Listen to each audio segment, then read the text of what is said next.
विषय मल्लिका की जो आपने बात की ना, उसमें क्या कहा गया है कि अगर कुछ भी आपदा आएगी तो वो जगन्नाथपुरी पे आएगी पहले, उसके बाद से हमें पता चलेगा।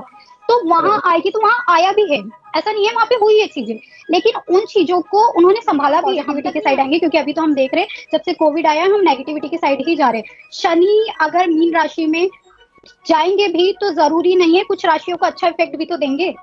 अगर हम देश की बात करें तो देश में भी तो कुछ अच्छा होगा। सबसे अच्छी बात तो ये हुई है 2024 में कि हमारे रामलला आए हैं, उससे अच्छी बात क्या हो सकती है।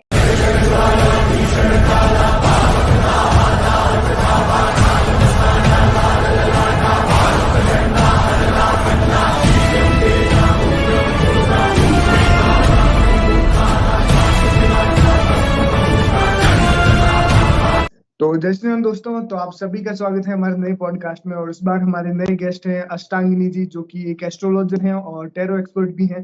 तो सबसे पहले तो बहुत बहुत स्वागत है आपका और आने के लिए बहुत बहुत शुक्रिया। नमस्ते, कैसे हैं आप? मैं बहुत बढ़िया हूँ, आप कैसे हैं? मैं भी बहुत अच्छी हूँ। तो सबसे पहले जो हमारे दर्शक हैं उनके लिए आप थोड़ा सा अपना ब्रीफ में इंट्रोडक्शन दे दीजिए कि आप कैसे इस फील्ड में आना हुआ और कितने टाइम से आप इसको कर रही हैं परफॉर्म। जय माता दी, मैं एस्ट्रोलॉजर अष्टांगिनी। मैं पिछले 4 to 5 ईयर से टैरो रीडिंग कर रही हूँ। ठीक है, मैं एस्ट्रोलॉजी भी कर रही हूँ, मैं वास्तु भी कर रही हूँ, न्यूमरोलॉजी भी कर रही हूँ, और अलग अलग फील्ड के बारे में, वैदिक में, एस्ट्रोलॉजी में मुझे जानने की बहुत ज्यादा क्यूरियसिटी लगी रहती है। और बहुत टाइम से ऐसा हो गया, टैरो में काफी अच्छा है मेरा। टैरो में एनर्जी से रिलेटेड जो भी वर्क है वो मैं काफी अच्छे से कर लेती हूँ। एनर्जी को मैं काफी अच्छे से पकड़ लेती हूँ। और जो होता है कि आजकल ऑलमोस्ट चीजें ऐसी होती है जहाँ आपका सारा वर्क एनर्जी पे ही डिपेंड है। तो मुझे भी एनर्जी के बारे में, अलग अलग चीजों के बारे में जानने की काफी क्यूरियोसिटी हुई और मैंने इसमें इंटरेस्ट दिखाया। मेरी स्टडी साथ ही साथ चल रही थी, मैं ग्रेजुएट हूँ बीकॉम से, और मैंने इसी के साथ साथ टैरो रीडिंग फर्स्ट स्टार्ट किया। वैसे तो मैंने मेरे साथ हुआ ऐसा था कि मैंने एस्ट्रोलॉजी वैदिक में किया था अपना एडमिशन, तो बट पता नहीं मुझे कैसे टैरो ने चूज कर लिया।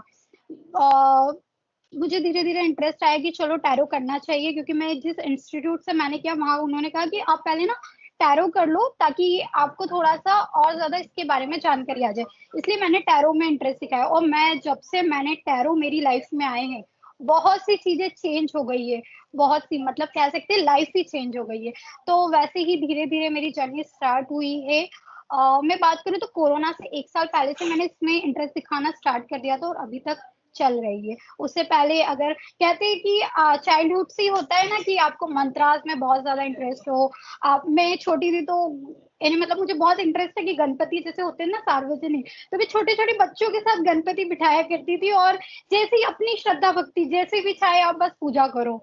मतलब कहते हैं ना गणपति जी तो बहुत भोले हैं, आप जैसे बिठाओ उनको वो वैसे बैठ जाते हैं और बच्चों की बातें भी मान लेते हैं। शायद मेरी स्पिरिचुअल जर्नी वहीं से स्टार्ट हुई है, तो वो चलती आई है। मंत्रास में इंटरेस्ट दिखाना, फिर अलग अलग इतिहास के बारे में जानना, ये सब चीजों में मेरा इंटरेस्ट रहा है। तो ऐसे ही मुझे स्पिरिचुअलिटी ने अपने गोद में लिया है, और मैं इसी में अभी अपना सोच रही हूँ करियर फ्यूचर जैसे भी मैं लोगों की हेल्प कर सकूं, और मैं अभी तक कर रही हूँ। क्या बात है। तो जितने भी दर्शक हैं मैं आपको बताता हूँ, डिस्क्रिप्शन में आपको इनसे जुड़ने के जो भी लिंक्स हैं इनके सोशल मीडिया के वो आप मिल जाएंगे। तो एक बार जरूर से चेकआउट कीजिएगा। एक और चीज भी मैंने देखी है, मैंने बहुत सारे टैरो रीडर से बात की है। उनका एक चीज जी। जरूर से रहता है कि टैरो ने खुद उनको चूज किया है, और वैसा ही मुझे आपके केस में भी लगता है कि उन्होंने खुद आपको चूज किया है ना। हाँ, टैरो खुद आपको चूज करते हैं, ऐसे नहीं होता है कि आपको किसी ने बोल दिया। आजकल मैं देख रही हूँ, और टू बी ऑनेस्ट मैं बहुत ज्यादा सोशल मीडिया पे देख रही हूँ कि बहुत सारे एड रन हो रहे हैं कि आप टैरो कर लो फिर आपकी इतनी इनकम होगी। हो सकता है सोशल मीडिया के थ्रू लोगों ने इसको एक इनकम का जरिया बना लिया है, लेकिन लोग कुछ टाइम करते हैं उसके बाद उसे छोड़ देते। क्यों? क्योंकि आपको टैरो ने चूज ही नहीं किया है, आपसे वो कनेक्टिविटी बनी नहीं है। Tarot all about connectivity. जब तक आप उससे कनेक्ट नहीं करोगे तब तक आप उसको अपनी लाइफ में पूरी तरीके से, या मैं तो नहीं कहूंगी कि आप अपनाओगे, टैरो आपको नहीं अपना पाएगा।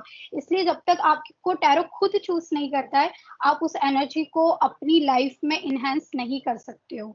तो इसलिए हाँ, टैरो खुद आपको चूज करते हैं। ओके, तो जो भी लोग हैं जैसे जिनको जैसे इंडिया में मेनली एस्ट्रोलॉजी बहुत लोग जानते हैं, बहुत टाइम से चली आ रही है एस्ट्रोलॉजी। टैरो जो है वो अभी भी डेवलप हो रहे हैं, कई लोगों को अभी तक पता नहीं वो वर्क कैसे करता है। तो अगर जो नए लोग हैं वो जानना चाहे कि टैरो असल में वर्क कैसे करता है, कैसे वो लोगों को एक तरह से गाइड कर सकते हैं, तो उसके बारे में अगर आप थोड़ा सा बताएं। देखिए, टैरो के बारे में तो ना स्टार्टिंग में मेरी फैमिली में भी ऐसा होता था, ये क्या पत्ते लेके बैठी हो? क्योंकि आज भी ऐसा होता है, जो हमारे बुजुर्ग है वो यही कहते हैं, ये क्या पत्ते, ये कैसे बताएंगे। बट जो पत्ते होते हैं, मतलब वो 78 कार्ड्स होते हैं, ठीक है। उन 78 कार्ड्स को हाँ रीड किया जाता है, उसके ऊपर पिक्चर्स बनी हुई रहती है। उस पिक्चर्स को जानना, उसके बारे में डिटेल में जानना, उसकी स्टडी करना बहुत ज्यादा इम्पोर्टेंट है। ऐसा तो नहीं कि टैरो ने आपको चूज कर लिया, बस आप टैरो ओपन करके बैठ गए और कार्ड्स को देखो और आपने बता दिया, ऐसा नहीं है। उसके बाद भी आपको टैरो के जो एक एक पिक्चर्स बनी रहती है 78 कार्ड्स में, उसके बारे में जानकारी लेना, किसी अच्छे गुरु से जानकारी लेना बहुत ज्यादा इम्पोर्टेंट है। मैं बताना चाहूंगी, कुछ लोग मुझे आजकल बोलते हैं कि टैरो तो अचानक हमारी लाइफ में आ गए, हमने ऐसा नहीं, टैरो में एक बुक भी आती है, हमने बुक रीड कर ली और हम बहुत अच्छी प्रिडिक्शन दे रहे हैं। बट ऐसा नहीं होता है। कहते हैं ना, गुरु बिना ज्ञान कहाँ। आप जब तक उसके बारे में ज्ञान नहीं लेंगे, जब तक आप उसके बारे में पूरे डिटेल में जानेंगे नहीं, तो आप कैसे आप उसे इनहेंस कर पाएंगे अपनी लाइफ में। इसलिए टैरो के जो 78 चित्र रहते हैं, जैसे हम एक टैरो को टूल भी कह सकते हैं प्रिडिक्शन करने के लिए, ठीक है। जैसे पेंडुलम होता है, उसको भी एक टूल ही कहेंगे, लेकिन जो साइकिक रीडर होते हैं उनके लिए कोई टूल यूज नहीं किया जाता है, उनकी इनहेंस एनर्जी होती है। तो उस टूल को हम यूज करते हैं प्रिडिक्शन के लिए। अब कार्ड्स होते हैं, कार्ड्स में आपके बर्थ टू आपके डेथ तक की चीजें होती है, जो आपकी लाइफ जर्नी होती है, वो सब कुछ उस कार्ड्स की जर्नी में बताया जाता है, ठीक है। एक एक कार्ड्स में उसको समझना बहुत ज्यादा इम्पोर्टेंट। अगर किसी को इंटरेस्ट आ गया और उस जर्नी को आपने बहुत अच्छे से जान लिया, तो आप सबसे पहले तो अपने खुद पे वर्क कीजिए कि आपकी लाइफ में आसपास क्या चल रहा है। क्योंकि जब तक आप खुद को पूरी तरीके से क्लींस नहीं करेंगे, आपकी लाइफ में सब कुछ ठीक नहीं होगा, तो आप किसी और को कैसे हील कर पाओगे। तो कार्ड्स कैसे होता है कि आपका लाइफ का जो भी फेस चल रहा है वो कार्ड्स में दर्शाया गया है। जब धीरे धीरे हम कार्ड्स को पढ़ने लगते हैं, कार्ड्स को रीड करने लगते हैं, कार्ड्स को हम जानने लगते हैं, तो हमें पता चलता है कि हमारी तो पूरी लाइफ ही उन कार्ड्स में है, उसके इर्द गिर्द ही है, सब कुछ रहता है उसमें, ठीक है। किसी किसी की एनर्जी होती है मैजिशियन की तरह, तो वो जिस काम में, एक कार्ड होता है मैजिशियन का कार्ड होता है, वो जिस काम में अगर हाथ डाल दे वो काम हो जाता है। कहीं ना कहीं उसकी एनर्जी ही वैसी होती है, क्योंकि कार्ड्स में हम एनर्जी को ही कनेक्ट करते हैं। अब हमारे पास कोई क्लाइंट आया, हम सबसे पहले क्या करेंगे, उसकी एनर्जी को कनेक्ट करेंगे। लेकिन उससे पहले हम खुद की एनर्जी को, क्योंकि आजकल सबकी लाइफ में कुछ ना कुछ इश्यूज चल रहे हैं। तो being the astrologer, being the tarot reader, मेरी भी लाइफ में कुछ ना कुछ इश्यू चल रहे होंगे।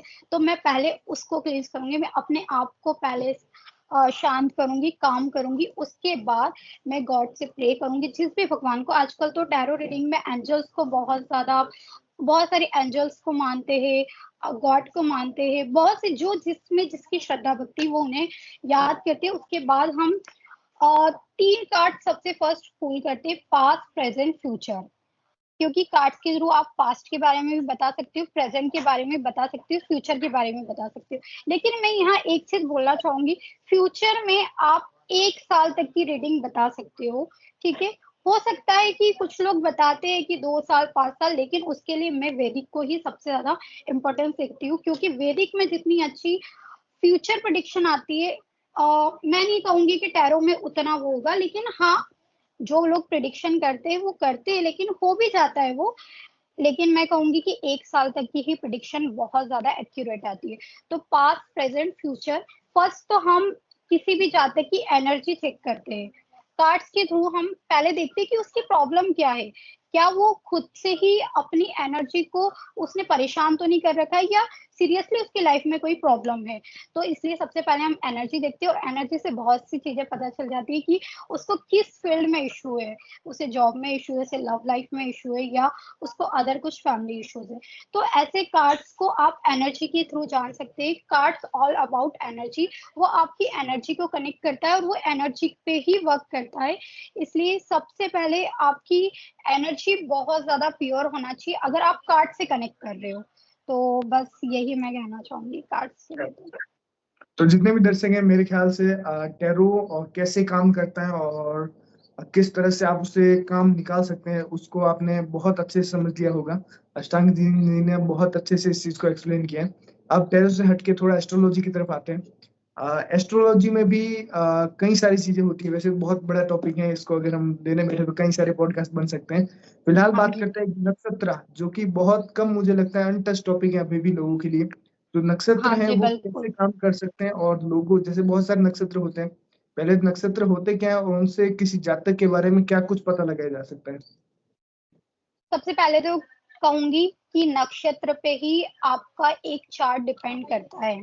ठीक है, भले ही हम लग्ना देखते हैं, भले ही हम ग्रह देखते हैं, भले ही हम सब यानी मतलब जो भी आपका स्टार्टिंग का जो नॉर्मल एस्ट्रोलॉजी होती है वो देखते हैं, लेकिन नक्षत्र पे ही आपकी प्रिडिक्शन डिपेंड करती है। इसलिए नक्षत्र बहुत ज्यादा इम्पोर्टेंट है आपकी लाइफ के लिए। आपके बर्थ चार्ट में भी जिस कहते हैं ना, मून जिस साइन में होगा, जिस नक्षत्र में होगा, वहीं से आपकी प्रिडिक्शन स्टार्ट होती है। वहीं से आपको प्रिडिक्ट किया जाता है कि आप लाइफ में क्या करोगे, क्या करने वाले हो, किस समय पे करने वाले हो। इसलिए नक्षत्र का बहुत ज्यादा इम्पोर्टेंस हमारी लाइफ में है। और होता ये है कि ये जो चंद्रमा है वो पृथ्वी की पूरी परिक्रमा करता है। ये तो सभी को पता होगा कि चंद्रमा पृथ्वी की पूरी परिक्रमा करता है। वो 27.3 डेज में कंप्लीट करता है अपनी परिक्रमा। उतने में नक्षत्र क्या है मैं बता दूं, जो मेरी जनरेशन के हैं उन्हें बता दूं, ये स्टार है। हम स्टार्स को ही, हम तारों को ही नक्षत्र कहा गया है, उनको ही अलग अलग नाम दिए गए हैं। तो चंद्रमा पृथ्वी की पूरी परिक्रमा करता है 27.3 डेज में, और वो 360 डिग्री में इसी परिक्रमा में सितारों की 27 समूह को बनाता है। ठीक है, और 27 समूह को बनाता नहीं, 27 समूह से गुजरता है। और जब वो चंद्रमा और नक्षत्र का कहते हैं ना मिलन होता है, तालमेल होता है, तो इसी को ही नक्षत्र कहते हैं। तो ऐसे ही 27 नक्षत्रों को हमारे वैदिक में दर्शाया गया है, उनके अलग अलग नाम दिए गए हैं। वैसे ब्रह्मांड में बहुत सारे तारे होते हैं, लेकिन 27 को ज्यादा इम्पोर्टेंस दी गई है। उसमें कुछ शुभ नक्षत्र होते हैं, कुछ नक्षत्र ऐसे होते, कहते हैं यार तुम्हारा उस टाइम नक्षत्र सही नहीं था इसलिए तुम्हारी लाइफ में ये इश्यूज आ रहे हैं। और कहते कभी कभी तो इतनी सटीक प्रिडिक्शन आती है कि हाँ ये नक्षत्र की वजह से तुम्हें इश्यूज आ रहे हैं और ये आते रहेंगे। तो उसके लिए तो हमारे वैदिक में बहुत सारी रेमेडीज है, बहुत सारी चीजें जो हम सॉल्व भी की जा सकती है। उसमें कुछ अशुभ नक्षत्र होते हैं और कुछ मध्यम नक्षत्र होते हैं, जो आपको मिड क्या कहते हैं मीडियम आपको इफेक्ट देते हैं। मिनिमम वो अच्छे भी देते हैं और वो बुरे भी इफेक्ट देते हैं। हमारे 27 नक्षत्र जो होते हैं, अश्विनी नक्षत्र, भरणी नक्षत्र, कृतिका नक्षत्र, रोहिणी नक्षत्र, मृगशिरा नक्षत्र, आद्रा नक्षत्र, पुण्यवसु नक्षत्र, पुष्य नक्षत्र, आश्लेषा नक्षत्र, मघा नक्षत्र, पूर्वा फाल्गुनी नक्षत्र, विशाखा नक्षत्र, अनुराधा, ज्येष्ठा, पूर्वाषाढ़ा, उत्तराषाढ़ा, श्रवण, धनिष्ठा, सतभिषा, पूर्वा भाद्रपद एंड उत्तरा भाद्रपद एंड रेवती नक्षत्र। अगर कुछ भूल गई हो तो माफी चाहती हूँ, लेकिन ये 27 नक्षत्र हमारे इसमें होते हैं।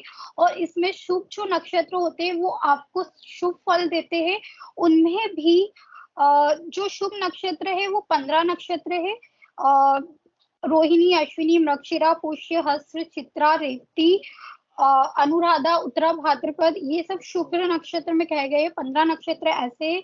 और जो मध्यम नक्षत्र होते हैं जैसे आद्रा, ज्येष्ठा, पूर्वाषाढ़ा, इन्हें हम कहीं ना कहीं मध्यम नक्षत्र कहते हैं, जो मीडियम आपको फल देते हैं। अशुभ नक्षत्र में ऐसा होता है, अशुभ नक्षत्र जिसकी भी लाइफ में होते हैं उनकी लाइफ में हमेशा कहीं ना कहीं आग लगी हुई होती है। लाइफ में कुछ ना कुछ इश्यूज चलते ही रहते हैं। वो जितना अच्छा करने का सोचते, उतना उनकी लाइफ में कुछ ना कुछ इश्यूज चलते ही रहते हैं। तो उन्हें कुछ ना कुछ रेमेडीज करती रहना चाहिए।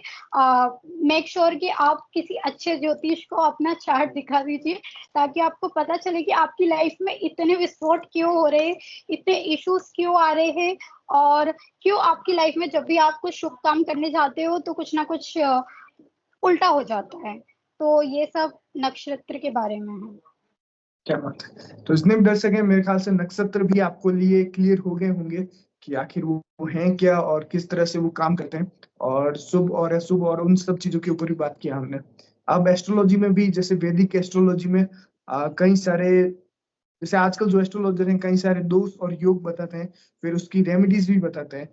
तो आप बताइए कि वैदिक जो एस्ट्रोलॉजी है उसमें रियल वैदिक रेमेडीज क्या होती हैं, और क्या वाकई में दोष होते भी हैं या नहीं होते, उसको भी लेकर थोड़ा सा अगर आप क्लियर करें।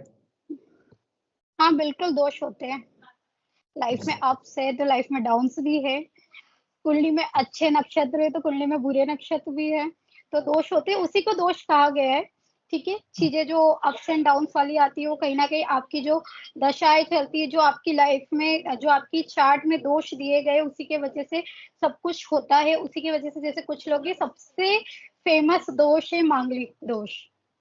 लोगों को बस। लगता है यार मांगलिक दोष है तो सामने वाला या तो बहुत ज्यादा रूड होगा, मतलब उसको अपने साइड से जज किया गया है। लेकिन ये नहीं देखा गया है कि मांगलिक, जो इंसान मांगलिक होता है उसमें एनर्जी कितनी होती है। अगर वो रूड है तो क्यों है, अगर वो ऐसे बिहेव कर रहा है, शायद उनकी किसी से नहीं बनती, ऐसा मैंने सुना है। बट ऐसा नहीं है। ऐसे बोलते हैं कि किसी की नहीं बनती, अगर उनकी किसी से बनने लगे ना तो उनसे अच्छा इंसान कोई नहीं है। क्योंकि अगर उनके साथ अगर आप कोई बिजनेस करते हो तो उनसे अच्छा बिजनेस आइडियाज किसी के पास नहीं होता। उनमें बहुत ज्यादा एनर्जी होती है, बहुत ज्यादा पंक्चुअल होते हैं टाइम के, बहुत ज्यादा ऐसे होता है कि जो चीज करना है मतलब करना है। ठीक है, अब हम आते हैं वापस से बैक टू द पॉइंट। दोष होते हैं, 7 प्रकार के दोष होते हैं। वैसे तो बहुत सारे, 1000 दोष, 1001 दोष है और 1001 योग है। लेकिन हमारे वैदिक में जो हम किसी पर्सन के बारे में जानते हैं तो हम 7 दोष ही देखते हैं। ठीक है, 6 या 7 दोष हम देखते हैं। तो उसमें से काल्प सर्प दोष के बारे में भी आपने सुना होगा, पितृ दोष के बारे में आपने सुना होगा, विष दोष होता है, विष दोष होता है और पितृ दोष होता है, काल्पसर्प दोष होता है। इसके बारे में बहुत ज्यादा चीजें बताई गई है, बहुत सारी रेमेडीज बताई गई है। लेकिन आप इसके बारे में, हमारे वैदिक में बहुत सारे मंत्रास दिए गए। जैसे आपने मुझसे पूछा कि वैदिक रेमेडीज वर्क करती या नहीं, ये भी आपने मुझे अभी पूछा है ना क्वेश्चन। तो वैदिक मंत्रास बिल्कुल, जो हमारे वैदिक में मंत्रास दिए गए, जो वैदिक में रेमेडीज दी गई है, वो बिल्कुल वर्क करती है। उसका हमारी लाइफ में बहुत ज्यादा इंपॉर्टेंस है। भले ही देखो, कोई भी रेमेडी वैदिक की जो होती है वो 40 डेज में, उसको एटलीस्ट 40 डेज आपको करना ही पड़ती है। अगर आप 2 दिन कर लो, जैसे अभी हमारा चल रहा है कोनवाल एक्सा, 2 दिन कर लो, तीसरे दिन ऐसा लगता है पैसा आ गया। बट ये वैदिक रेमेडी में नहीं है। वैदिक रेमेडी में आपको 40 डेज कंटिन्यूस करना है, चाहे वो चीज आपकी लाइफ में हो गई है, चाहे वो आपका काम हो गया है या नहीं हुआ है, आपको वो करते रहना है। 40 डेज तो आपको करना है, तब जाके आपको उसके लॉन्ग टर्म रिजल्ट मिलते हैं। वैदिक में आपको बहुत अच्छे अच्छे मंत्र बताए गए हैं। ठीक है, मंत्रास भी होते हैं जो हमारी वैदिक रेमेडीज है, उसमें तांत्रिक मंत्र होते हैं, वैदिक मंत्र होते हैं। लेकिन वैदिक मंत्र जो है वो हम जैसे लोग कर सकते हैं। लेकिन जो तांत्रिक मंत्र है वो हम जैसे लोग, जिनकी मैरिड लाइफ है, जिनकी गृहस्थी बहुत अच्छी चल रही है, जिनकी होता है मैरिड लाइफ में बहुत सी चीजें होती है, आपकी सेक्सुअल लाइफ होती है, आपकी फैमिली होती है, आपके कहीं भी आप जा रहे हो, कहीं भी आप कुछ भी कर रहे हो। ठीक है, इसलिए आप तांत्रिक मंत्र नहीं कर सकते हो। तांत्रिक मंत्र के लिए आपको फुल्ली योगी बनना है, आपको उसके लिए बहुत ज्यादा एनर्जी लगती है, इसलिए हम जैसे लोग तांत्रिक मंत्र नहीं कर सकते। इसलिए वैदिक में हमें वैदिक मंत्र दिए गए, जिसको करके हम रेमेडीज, इसे हम रेमेडीज के रूप में कर सकते हैं। ठीक है, बहुत से मंत्र है, अलग अलग मंत्र है, नवग्रह के 9 मंत्र है, गुरु के लिए अलग है, बुध के लिए अलग है, मंगल के लिए अलग है, शनि के लिए अलग है, हर चीज के लिए अलग अलग मंत्र दिए गए। वो जातक की कुंडली देख के बताया जा सकता है कि किसके लिए कौन सा मंत्र बनाए, किसे कौन सा मंत्र करना चाहिए, किसकी लाइफ में क्या इशू चल रहा है। कभी कभी जातक आते हैं और उनकी मैरिड लाइफ में इशू चल रहा है या उनकी शादी नहीं हो पा रही।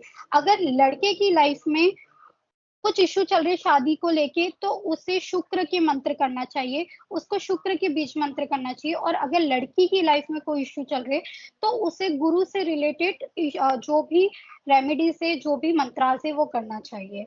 तो ये फुल्ली डिपेंड है कि आपका चार्ट क्या कह रहा है, वहां पे कहाँ इशू चल रहे, उसे देख के आप रेमेडीज बता सकते हैं।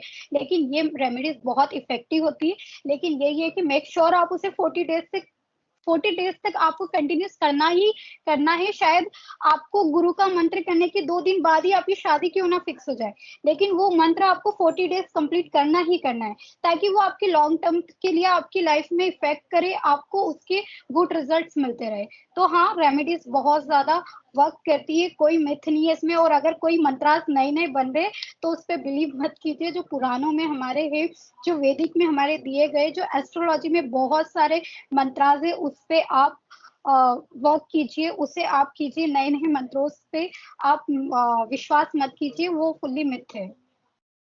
क्या बात है। अभी एक और चीज, इंपॉर्टेंट चीज, एक आजकल चल भी रहा है सोशल मीडिया पे, आपने भी जैसे सुना होगा। जैसे एस्ट्रोलॉजी एक तो पहले फ्यूचर प्रिडिक्ट करता है या नहीं, और एक कई सारी प्रोफेसीज होती हैं जो एस्ट्रोलॉजी पर बेस्ड है। जैसे मैंने आपको मैसेज भी डाला था भविष्य मालिका को रिलेटेड, है ना। जैसे कई सारे ऐसे ग्रंथ आजकल निकल के आ रहे हैं जिसमें प्रोफेसीज बताई गई हैं जो कि एस्ट्रोलॉजिकल है। उसमें एस्ट्रोलॉजिकल सिचुएशन बताई गई है कि जब शनि मीन में आएगा, या मतलब जो भी सिचुएशन बताई गई है। तो पहले तो क्या फ्यूचर प्रिडिक्ट हो सकता है, और किस हद तक एस्ट्रोलॉजी से हो सकता है, जैसे भविष्य मालिका जैसे ग्रंथ हो गए। जी बिल्कुल, अभी तो ये तो बहुत ज्यादा चल रहा है। और मैं आजकल देख भी रही हूँ, जब से इलेक्शन का माहौल चला है तब से तो बहुत ज्यादा चल रहा है कि भाई वो जो भविष्य मालिका में दिया गया है कि हमारे देश के जो भारत के जो बनेंगे सीएम, वो अनमैरिड होंगे, तो उन्हें योगी आदित्यनाथ जी से कंपेयर किया जा रहा है। बट मैं बताना चाहूंगी सबको कि जो हमारा रियल जो भविष्य मालिका है, क्या आप लोगों ने वो कभी पढ़ा है? क्या वो अभी है कहीं? आप जो हमारा सोशल मीडिया बहुत अच्छा है, हमें नॉलेज बहुत देता है, और कहीं ना कहीं वहाँ पे बहुत ज्यादा नॉलेजेबल भी है। सबसे पहले तो मैं सभी उन महर्षि, जितने भी योगी, जितने भी हमारे देश के विद्वान हैं, उन सबको नतमस्तक करती हूँ कि हाँ, उन्होंने बहुत ज्यादा हमें फ्यूचर प्रिडिक्शन बताई है।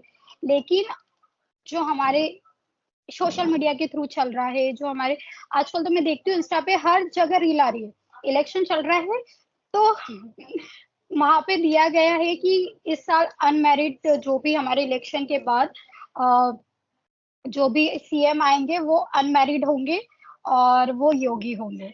मतलब ऐसा उसमें लिखा गया है। बट मैं टू बी ऑनेस्ट, मुझे जहां से पता चला है कि अभी मुझे ये बताइए कि कांग्रेस और बीजेपी, उन्हें कैसे पता चल गया कि आगे जो पार्टीज होगी वो कांग्रेस और बीजेपी होगी? ये भी तो एक चीज है ना। अगर आप पुराणों की बात करते हो, तो पुराणों में एक दिया गया है कि हाँ, ऐसा ऐसा होने वाला है, ठीक है, जो कि सही भी है, प्रिडिक्शन सही भी आती है। और एस्ट्रोलॉजी की प्रिडिक्शन जो होती है वो सटीक होती है। आज भी बहुत से लोग हैं जिन्हें मैं दंडवत करती हूँ, जिन्होंने प्रिडिक्शन दी है कि हाँ, ये होने वाला है, जो कि हुआ है। जो कोविड हमारा आया है, ठीक है, ये पहले से ही कहीं ना कहीं पुराण में था, भविष्य मालिका में था उसमें कि आने वाला है। जो फ्लड आए हैं वो भी कहीं ना कहीं वहां मेंशन किया गया था। लेकिन कुछ मिथ को बहुत ज्यादा अपने साइड से क्रिएट कर करके बनाया जा रहा है, जो कि मत कीजिए, क्योंकि इसके वजह से जो हमारी न्यू जनरेशन है वो डिस्ट्रैक्ट हो जाती है, उन्हें नहीं समझ में आता है। क्योंकि मैं खुद देखती हूँ, मेरे पास सब मेरी ही एज के, मेरी ही जनरेशन के लोग आते हैं मुझसे। छोटे छोटे बच्चे भी आजकल आ रहे हैं जो बोलते हैं, उनको बहुत क्यूरियोसिटी रहती है कि आगे क्या होने वाला है, ये क्या होगा, और उसी के साइड से वो अपनी लाइफ को चला देते हैं। वैसे ही वो वही वही करते हैं। जैसे कुछ लोग हैं जो मुझे कहते हैं, मैम आपने ही तो बोला था कि मेरे चार्ट में ऐसा इसलिए ऐसा हो रहा है, क्योंकि वो एफर्ट से नहीं करना चाहते। हम्म, एफर्ट्स इसलिए नहीं करना चाहते क्योंकि आपने तो कहा था चार्ट में ऐसा है। अरे एफर्ट्स करो, क्योंकि कहते हैं पामिस्ट्री में कहा गया है लकीरें चेंज होती है। ठीक है, अगर आप एस्ट्रोलॉजी की बात कर रहे हो, हाँ सटीक होती है, लेकिन नहीं पता ना कब हर चीज एनर्जी पे वर्क करती है। ठीक है, क्या पता कि हम भारत की बात करेंगे, भारत की एनर्जी में, क्योंकि इतने साधु संत हमारे भारत में हुए हैं, इतनी भारत में इतनी श्रद्धा भक्ति है ना, कि मुझे नहीं लगता कि कोई भी नेगेटिव शक्ति इसे हिला सकती है। भारत को तो नहीं हिला सकती, मुझे ऐसा लगता है। अब ये मेरा है, अब मुझे नहीं पता, मुझसे ज्यादा बहुत से लोग हैं, कि मैं तो अभी बहुत छोटी हूँ इस फील्ड में, लेकिन मुझसे भी ज्यादा जानकार लोग हैं जो कहते हैं ऐसा ऐसा होगा, मतलब होगा ही। लेकिन मैं बताना चाहती हूँ कि यहीं पे हर चीज का, अगर मैं उद्यापन बोलूं, कोई भी शक्ति अगर कहीं रही है तो वो भारत में रही है, और अभी तक वो शक्ति है। और अगर सबसे ज्यादा कहते हैं ना, आज भी हनुमान जी हमारे आसपास है, और उनसे बड़ी शक्ति तो मैं नहीं जानती कि कोई होगा। तो अगर वो है तो हमारे भारत पे क्या ही आपदा आएगी, आएगी तो हम सहन कर लेंगे, क्योंकि हमारे ऋषि मुनि, आज भी बहुत से लोग ऐसे हैं जो बैठे हैं कि जो नेगेटिव शक्ति हमारे तक ना पहुंचे। तो मुझे नहीं लगता कि ऐसा कुछ आने वाला है, और जो भी ऐसी अफवाहें चल रही है वो मिथ है, उस पर मत विश्वास कीजिए। और कैसे मल्लिका की जो आपने बात की ना, उसमें क्या है, कहा गया है कि अगर कुछ भी आपदा आएगी तो वो जगन्नाथपुरी पे आएगी पहले, उसके बाद से हमें पता चलेगा। तो वहां आएगी, तो वहां आया भी है, ऐसा नहीं है, वहां पे हुई है चीजें, लेकिन उन चीजों को उन्होंने संभाला भी है, हम तक नहीं आने दिया है। बहुत से लोग हैं जो अपनी बहुत सेफली लाइफ जी रहे। कोविड में भी ऐसा हुआ है कि हम लड़े हैं, हम लड़े हैं। चीन तो ढूंढ भी नहीं पाया था कि भाई इसका इलाज क्या है, उससे पहले हम ढूंढ लिए थे। हमने ढूंढ लिया था कि इसका इलाज क्या है, और हम बहुत से लोग टचवुड के हम, ठीक है, आज कुछ लोग अपनों के साथ है, बहुतों ने खोया है, लेकिन बहुत से लोग हैं कि अभी भी हम सबसे पहले इंडिया में ही कहीं ना कहीं उसका रिजल्ट, उसका सॉल्यूशन मिला है। तो मुझे नहीं ऐसा लगता कि भारत में कुछ आपदा आएगी, और आएगी भी तो जगन्नाथपुरी में सबसे पहले आएगी, तो वो संभाल लेंगे। तो मैं नहीं जानती, बस इस मिथ पे आप विश्वास मत कीजिए। मैं सबसे यही कहना चाहूंगी कि आप बाल की खाल तक जाइए यार, हम लोग ऐसे हैं जो बाल की खाल तक चले जाते हैं। तो हम अगर कुछ रीड कर रहे हैं तो उसमें भी हम बाल की खाल तक जाना बहुत ज्यादा इंपॉर्टेंट है। ठीक है, तो अभी इलेक्शन के माहौल में तो मैं सबसे ज्यादा रील्स वही देख रही हूँ कि हाँ अभी इस साल योगी जी आएंगे। आएंगे तो बहुत अच्छी बात है, लेकिन अपने इंट्यूशन से भी सुनिए, अपनी भी सुनिए कि हमें क्या करना है, हमारे देश के लिए क्या सही है। सब कुछ एनर्जी पे डिपेंड करता है। तो इसलिए अपनी एनर्जी की भी सुनिए, ये मत सुनिए कि कहीं बस ये प्रिडिक्ट कर दिया गया है कि ये होगा मतलब होगा। होता है, बिल्कुल होता है, लेकिन चीजें चेंज भी होती है। तो बहुत ज्यादा मिथ को आप बिलीव मत कीजिए। ठीक है, बाल की खाल तक जाना बहुत जरूरी है। हम भी एस्ट्रोलॉजी में अगर हमें कोई किसी कुंडली में कुछ इशू दिखते हैं तो हम भी उससे एक दिन का टाइम लेते हैं कि भाई रुको, हमें चेक करने दो कि यहाँ पे चल क्या रहा है। आपकी लाइफ में तो सब कुछ अच्छा दिख रहा है, आपके चार्ट में तो सब कुछ अच्छा दिख रहा है, लेकिन आपकी इतने इश्यूज क्यों आ रहे हैं आपकी लाइफ में। हो सकता है कुछ पास्ट में कुछ हुआ होगा, लेकिन अभी उसके लिए भी हम टाइम मांगते हैं कि भाई रुक जाओ, पहले हमें बाल की खाल तक जाने दो, हुआ क्या है, उसके बाद ही हम कुछ आपको सॉल्यूशन देंगे। इसलिए कभी भी सुनी सुनाई बातों पे मत जाइए, सॉल्यूशन तक पहुंचिए। क्योंकि जो हम कुरान की बात कर रहे हैं, जो हम मालिका की बात कर रहे हैं, उसमें भी बहुत सी चीजें पॉजिटिव दी गई है, उसे भी आप अपनाइए। क्योंकि पॉजिटिविटी को अपनाना बहुत जरूरी है, तभी तो नेगेटिविटी जाएगी। नेगेटिविटी से हम पॉजिटिविटी के साइड आएंगे, क्योंकि अभी तो हम देख रहे हैं जब से कोविड आया है हम नेगेटिविटी के साइड ही जा रहे हैं। शनि अगर मीन राशि में जाएंगे भी तो जरूरी नहीं है कुछ राशियों को अच्छा इफेक्ट भी तो देंगे। अगर हम देश की बात करें तो देश में भी तो कुछ अच्छा होगा। सबसे अच्छी बात तो ये हुई है 2024 में कि हमारे रामलला आए हैं, उससे अच्छी बात क्या हो सकती है। वो विराजमान हुए तो हम 2024 को कैसे गलत बोल सकते हैं, कुछ अच्छा भी तो होगा। इसलिए आप पॉजिटिविटी के साथ जाइए। वो जो विराजमान किए तो उन्होंने वो ही कह रहे हैं कि बच्चों देश को संभाल रहा हूँ मैं, मत लो इतना टेंशन। तो रामलला आए तो सब अच्छा ही होगा। क्या बात है। तो जितने भी दर्शक हैं, बहुत अच्छी चीज बताई है इन्होंने कि सोशल मीडिया पर भी ब्लाइंडली बिलीव मत कीजिए। जैसे कि मैंने भी देखा है, भविष्य मालिका के नाम पे बहुत सारी फेक इंफॉर्मेशन भी फैलाई जाती है, मैंने भी कई बार क्लियर की है। तो डीप रिसर्च कीजिए, आप खुद भी तह तक जाइए कि आखिर ये निकल के कहाँ से आ रही है। और मैंने भी कई वीडियोस में बता के रखा है आपको कि मालिका जो एक्चुअल है वो ताड़ के पत्तों पर लिखी गई है, कोई बुक हाँ जी, नहीं। मैंने देखा था आपकी ये वीडियो कि तो हाँ। तो डीप रिसर्च कीजिए, तभी आपको रियलिटी पता चलेगी। और बाकी रही प्रोफेसीज के बारे में या फिर एस्ट्रोलॉजी के बारे में, तो बिल्कुल प्रेडिक्शन हो सकते हैं, पर कर्म से लोग अपनी चीजें बदलते भी हैं, वही चीज इन्होंने भी बताया। तो उस चीज को ध्यान रखिए, कर्म सबसे बड़े हैं। बाकी जो भी मैंने फिर से बता रहा हूँ आपको, इनसे जुड़ने के भी डिटेल्स मैंने डिस्क्रिप्शन में दे रखे हैं। और अभी एक और टॉपिक जो वास्तु है उस पर आते हैं। वास्तु कैसे काम करता है, और जैसे कि कई लोग आजकल वास्तु में भी बहुत सारी सोशल मीडिया पे भी रेमेडीज आती रहती हैं, तो बताइए कि वास्तु है क्या आखिर में।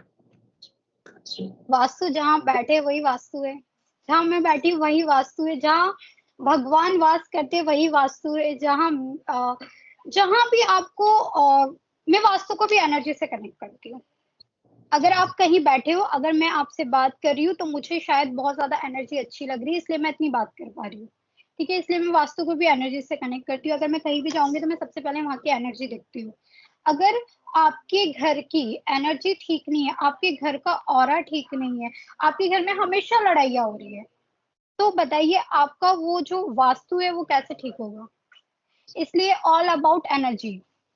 अब वास्तु की बात करें तो वास्तु वही है जो मैंने कहा, जहाँ आप वास कर रहे हो, जहाँ आप रहते हो, जहाँ आपको सुकून मिलता है, वही वास्तु है। इसलिए कहते हैं ना कि आप जहाँ वास करते हो, जहाँ आप रहते हो, उसका ऑरा बहुत अच्छा होना चाहिए, वहां पे सब कुछ एक सेट होना चाहिए। इसलिए बहुत से ज्यादा वास्तु पुराण में हमें दिया गया, अलग अलग डायरेक्शन दी गई है कि ये चीज यहाँ होना चाहिए, ये चीज यहाँ होना चाहिए। मतलब हर चीज अपने अपने, हर स्थान को अपना अपना, हर चीजों को अपना अपना प्लेस दिया गया है। जैसे कि हम बात करें, अभी तो मैं, जैसे आपने यूट्यूब की बात की, आपने वीडियोस की बात की, तो मैं सोशल मीडिया पे देखती हूँ, अभी कहते हैं कि नॉर्थ में वॉशरूम नहीं होना चाहिए। तो हाँ, नहीं होना चाहिए, क्योंकि वो उस जगह के लिए बना ही नहीं है। जो स्थान भगवान के लिए बना है, वहां पे अगर आप वॉशरूम बना दोगे तो आपकी लाइफ में तो सब चीज डिस्ट्रॉय ही होगी ना। आपकी लाइफ में तो सब कुछ खराब ही होगा, मतलब आप जी ही नहीं रहे हो, आप सिर्फ चल रहे हो, अपनी लाइफ को धका रहे हो। तो इसलिए कहा जाता है कि आप नॉर्थ में वॉशरूम नहीं होना चाहिए। हाँ, हेल्थ इश्यूज होते हैं, लक्ष्मी नहीं टिकती है, और बहुत सी चीजें खराब होती है, आपकी लाइफ में सब कुछ उथल पुथल होता है, इसलिए नॉर्थ में वास्तु नहीं होना चाहिए। रही बात, अब बात करेंगे अगर हम साउथ ईस्ट की, अगर हम किचन की बात करें, सबसे ज्यादा लेडीजों के लिए सबसे इम्पोर्टेंट पार्ट होता है घर का किचन, और सबके लिए होता है वैसा, क्योंकि वहाँ पे बहुत ज्यादा स्वादिष्ट भोजन बनता है जो कि सबको बहुत ज्यादा नीड है, उसके बिना तो हम रह ही नहीं सकते। तो इसलिए अगर हम बात करें तो साउथ ईस्ट में हमारा किचन होना चाहिए, जिसकी वजह से कहते हैं ना कि घर की लक्ष्मी का हमेशा मन लगा रहना चाहिए, और उनका मन हमेशा किचन में ही लगता है, उनका दिमाग भी वही चलता है। अगर मैं बात करूँ, वो सबसे ज्यादा सोचती खाना बनाते बनाते ही है कि ये करना है, वो करना है, वो करना है। तो इसलिए साउथ ईस्ट में हमारा किचन होना चाहिए, जो आपको, जो हमारा जो फेस होता है ना, वो ईस्ट की साइड होना चाहिए। जब हम खाना बनाते हैं ना, तो हमारा फेस ईस्ट के साइड होना चाहिए। लेकिन साउथ ईस्ट में मेन डोर होना चाहिए, जो किचन का डोर होता है, जो हम एंट्रेंस करते हैं। बहुत सी डायरेक्शन है जो अलग अलग अलग अलग काम के लिए दी गई है, अलग अलग प्लेस हर चीज को दिए गए। अगर मैं इस डायरेक्शन की बात करूं, तो अगर कोई किसी की सोशल लाइफ के बारे में सोचते हैं कि अगर मेरी सोशल लाइफ क्यों नहीं अच्छी है, कुछ लोग होते हैं जिनके रिश्ते ही नहीं बनते, जिनके साथ बहुत ज्यादा इश्यूज चलते हैं, जिनके पास लोग टिकते ही नहीं है, तो उनके लिए मैं कहूंगी कि आप इस डायरेक्शन में ज्यादा अपना काम करें। अगर आपका सोशल लाइफ से रिलेटेड कुछ काम है, सोशल से रिलेटेड कुछ आपके इश्यूज है, जैसे होता है ना कि कुछ लोग आपकी लाइफ में टिकते हैं और चले जाते हैं, पता नहीं होता है कि हो सकता है वो डायरेक्शन आपके लिए सही नहीं हो। लेकिन अगर मैं ये जो बता रही हूँ इस डायरेक्शन, ये सोशल लाइफ और सोशल वर्क करने वालों के लिए काफी अच्छी होती है। साउथ ईस्ट हमने हमेशा कैश फ्लो कहते हैं, मतलब साउथ ईस्ट का जो डायरेक्शन है उसे कैश फ्लो कहा गया है। वहां अगर आप कुछ कैश रखते हो तो वो काफी अच्छा आपकी लाइफ में, मतलब कैश फ्लो आते रहता है। इसलिए साउथ ईस्ट को कैश फ्लो का डायरेक्शन कहा गया है, कैश सिक्योरिटी का डायरेक्शन कहा गया है। वैसे तो नॉर्थ भी उसके लिए अच्छा होता है, लेकिन साउथ ईस्ट भी अच्छा होता है। साउथ जो होता है वो नेम फेम के लिए होता है। अगर किसी को नेम फेम चाहिए, अपनी वीडियोस वगैरह वायरल करना है, आपको कुछ वीडियोस आप कर रहे हो, तो आप साउथ में बैठ के अपनी वीडियोस अपलोड कर सकते हो। और अगर बात करें वेस्ट के लिए, होता है कि कभी कभी है ना, आप बहुत टाइम से कुछ मैनिफेस्ट कर रहे हो। आजकल लोग मैनिफेस्टेशन बहुत करते हैं, लोग किसी चीज को पाने के लिए। आजकल मैं देख रही हूँ हर कोई मैनिफेस्ट करता है। मेरे पास जो भी आते हैं ना, as being a tarot reader, सब यही बोलते हैं, मैम आप ना मुझे कुछ मैनिफेस्टेशन बता दो, मुझे कुछ रेमेडी बता दो। तो सबसे अच्छी रेमेडी कि वेस्ट में बैठ के आप जो भी मैनिफेस्ट करना चाहते हो वो आप कर सकते हो। वेस्ट को उस चीज के लिए काफी अच्छा माना गया है, किसी भी मैनिफेस्टेशन के लिए, किसी भी रेमेडी के लिए वेस्ट डायरेक्शन काफी अच्छी मानी जाती है। नॉर्थ ईस्ट के लिए, अगर हम नॉर्थ ईस्ट के है ना, तो नॉर्थ ईस्ट को तो बैंक बना लो। अगर आपके घर में मनी फ्लो आ रहा है बहुत ज्यादा, अगर आपके आजकल तो एटीएम से सब कुछ आपका मनी प्लास्टिक मनी हो गया है, तो आप अपने कार्ड्स वगैरह घर आने के बाद ना नॉर्थ ईस्ट में रख दो। मनी कुछ ना कुछ आप नॉर्थ ईस्ट में रखो ही रखो, अपनी तिजोरी नॉर्थ ईस्ट में रखो ही रखो। और अगर मैं अपॉर्चुनिटी की बात करूं, किसी ने कुछ नया स्टार्टअप वगैरह स्टार्ट किया है, कुछ ऐसा है कि आपको अगर कोई इंटरव्यूज आजकल होते हैं, ऑनलाइन इंटरव्यूज होते हैं, कुछ होते हैं, तो आप नॉर्थ के डायरेक्शन में बैठ के कोई भी इंटरव्यू आप क्रैक कर सकते हो। ठीक है। नॉर्थ ईस्ट में अगर किसी बच्चे का माइंड नहीं चल रहा है, उससे स्टडीज में बहुत ज्यादा इश्यूज आ रहे हैं, वो पढ़ता नहीं, उसका मन नहीं लगता है बुक्स में या किसी भी काम में उसका मन नहीं लगता है, तो आपको नॉर्थ ईस्ट में बैठ के अपनी बच्चे की स्टडी करवाना चाहिए। क्योंकि और अगर आप बहुत ज्यादा ओवर थिंक भी कर रहे हो ना, कोई मंत्रा भी आपको चैंट करना है, ओवर थिंक कर रहे हो और आप सोचते हो कि मंत्रा करना चाहिए कुछ या कुछ, तो नॉर्थ ईस्ट में बैठ के करो, ताकि वहां पे ना, नॉर्थ ईस्ट को क्या कहा गया है, क्लैरिटी ऑफ माइंड। वहां पे आपको बहुत ज्यादा क्लैरिटी, अगर आप शांत दिमाग से बैठ गए हो तो आपको क्लैरिटी बिल्कुल मिलेगी।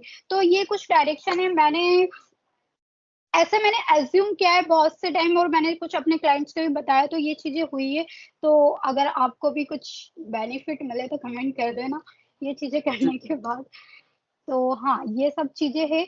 और ये भी होता है, देखो वास्तु को हमेशा वैदिक से भी देखा जाता है। अगर वैदिक में आपका मर्क्यूरी कहीं ना कहीं आपको इफेक्ट कर रहा है, आपको कहीं ना कहीं इशू दे रहा है, आपको कहीं ना कहीं बिजनेस में इश्यूज आ रहे, जॉब में इश्यूज आ रहे, तो आपका नॉर्थ कहीं ना कहीं खराब है आपके घर का। आपके नॉर्थ में कुछ ना कुछ इशू है, आपके ईस्ट में कोई ना कोई इशू है, आपके वेस्ट में कहीं ना कहीं इशू है। तो ये इश्यूज आपकी वैदिक चार्ट से भी दिख जाते हैं। तो आप जब अपना वास्तु देखते हैं तो आप आपका वैदिक चार्ट भी जरूर दिखाएं, ताकि आपको क्लियरिटी पूरी तरीके से मिले। तो ये चीजें, दोनों चीजें एक दूसरे के कनेक्टिविटी बनी हुई है। और अगर हम घर के ऑरा की बात करें, तो घर का ऑरा आपको क्लींस करने के लिए तो बहुत सी चीजें, घर का ऑरा तो अपनों से भी क्लींस होता है। अगर आप एक टाइम का भी खाना सब कुछ सब साथ में मिलके खाए, तो उससे भी ऑरा क्लींस होता है, उससे भी आपको पॉजिटिविटी फील होती है।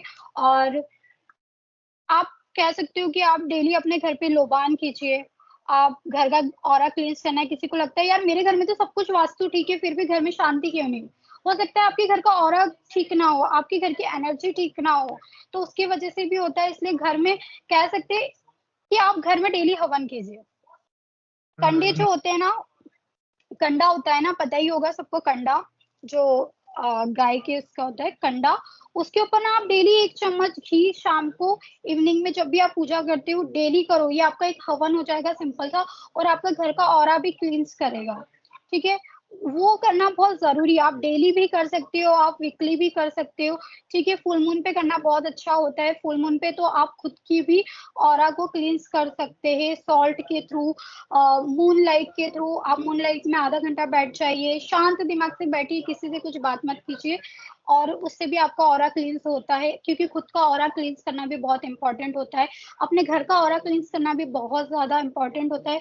क्योंकि घर का ऑरा क्लींस ही होगा तो आपका ओवरऑल लाइफ हमेशा कहीं ना कहीं डिस्टर्ब ही रहेगी। इसलिए मेक श्योर कि आपके घर का ऑरा हमेशा क्लींस रहे, क्योंकि आप जो अपने वास्तु में ही आप अगर सुखी नहीं है, तो आप बाहर जाके क्या ही आप काम करेंगे या आपको कैसे क्लैरिटी मिलेगी किसी भी चीज में। इसलिए घर का वास्तु क्लीन होना बहुत जरूरी है।